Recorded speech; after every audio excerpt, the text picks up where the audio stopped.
بسم اللہ الرحمن الرحیم۔ السلام علیکم ورحمۃ اللہ وبرکاتہ۔ نحمدو نصلی علی رسولہ الکریم، اما بعد فاعوذ باللہ من الشیطان الرجیم، بسم اللہ الرحمن الرحیم۔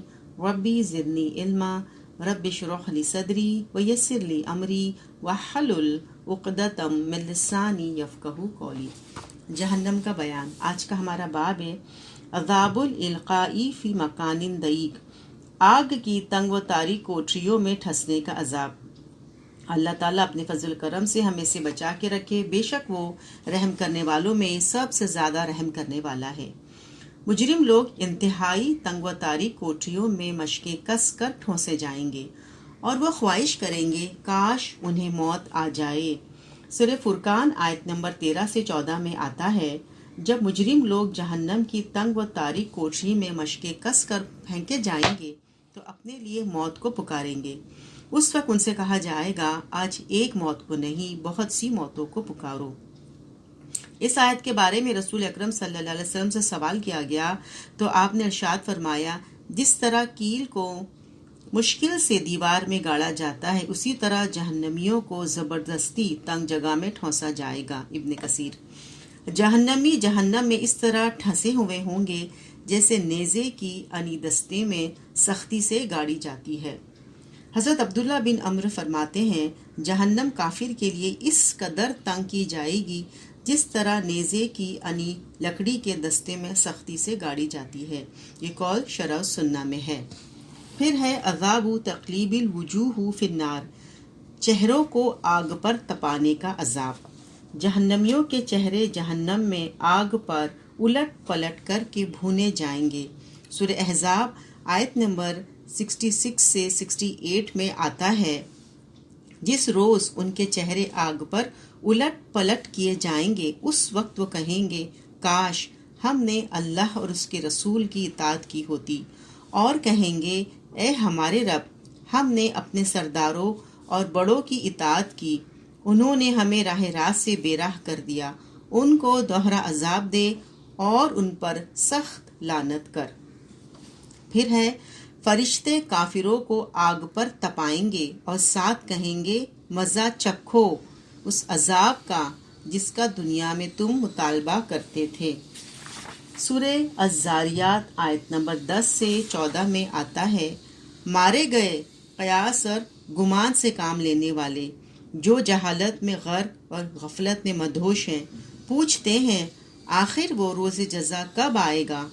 وہ اس روز آئے گا جب یہ لوگ آگ پر تپائے جائیں گے اور ان سے کہا جائے گا اب چکھو مزہ اپنے فتنے کا، یہ وہی چیز ہے جس کے لیے تم جلدی مچا رہے تھے۔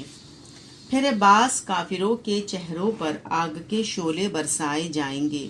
سورہ ابراہیم آیت نمبر 49 سے 50 میں آتا ہے، اس روز تو مجرموں کو دیکھو گے، ان کے ہاتھ اور پاؤں زنجیروں میں جکڑے ہوئے ہوں گے، تار کول کے لباس پہنے ہوئے ہوں گے اور آگ کے شعلے ان کے چہروں پر چھائے جا رہے ہوں گے۔ پھر کافر لوگ اپنے نرم و نازک اور خوبصورت چہرے آگ سے بچانے کی کوشش کریں گے لیکن بچا نہیں سکیں گے۔ سورہ انبیاء آیت نمبر 39 میں آتا ہے، کاش کافر لوگ اس وقت کا یقین کر لیتے جب وہ اپنے چہرے آگ سے نہ بچا سکیں گے، نہ ہی اپنی پیٹھیں آگ سے بچا سکیں گے اور نہ ہی وہ کہیں سے مدد کیے جائیں گے۔ پھر کافر جہنم کا بدترین عذاب اپنے چہرے پر جھیلیں گے۔ سورہ زمر آیت نمبر 24 میں آتا ہے، بھلا وہ شخص جو قیامت کے روز بدترین عذاب اپنے منہ سے روکے گا، اس سے زیادہ بدحال کون ہو سکتا ہے؟ ایسے ظالموں سے کہا جائے گا اب چکھو مزہ اس کمائی کا جو تم دنیا میں کرتے رہے۔ وضاحت۔ مجرم لوگ سزا کے وقت اپنے ہاتھوں سے چہرے کو بچانے کی کوشش کرتے ہیں، لیکن جہنمیوں کے جہنم میں چونکہ ہاتھ گردنوں سے بندھے ہوئے ہوں گے لہٰذا وہ ہاتھ آگے نہیں کر سکیں گے بلکہ فرشتوں کی بدترین سزا اپنے منہ پر ہی جھیلیں گے۔ پھر ہے عذاب السمومی والیحمومی، سخت زہریلی گرم ہوا اور سخت کالے زہریلے دھوئیں کا عذاب۔ بعض مجرموں کو زہریلی گرم ہوا کے تھپیڑوں اور کالے دھوئیں کے مرغلوں کے عذاب میں مبتلا کیا جائے گا۔ سورہ واقعہ آیت نمبر 41 سے 44 میں آتا ہے، اور بائیں بازو والوں کی بدنصیبی کا کیا پوچھنا، وہ لوکی لپیٹ اور کھولتے ہوئے پانی اور کالے دھوئیں کے سائے میں ہوں گے، اور جو ٹھنڈا ہوگا نہ آرام دہ۔ وضاحت: جہنمی جہنم کے عذاب سے تنگ آ کر ایک سائے کی طرف دوڑیں گے، لیکن جب وہاں پہنچیں گے تو معلوم ہوگا کہ یہ سایہ نہیں بلکہ جہنم کی آگ کا سخت سیاہ دھواں ہے۔ تفسیر حسن البیان۔ پھر ایک کافروں کو جہنم میں جھلسا دینے والی سخت گرم ہوا کا عذاب دیا جائے گا۔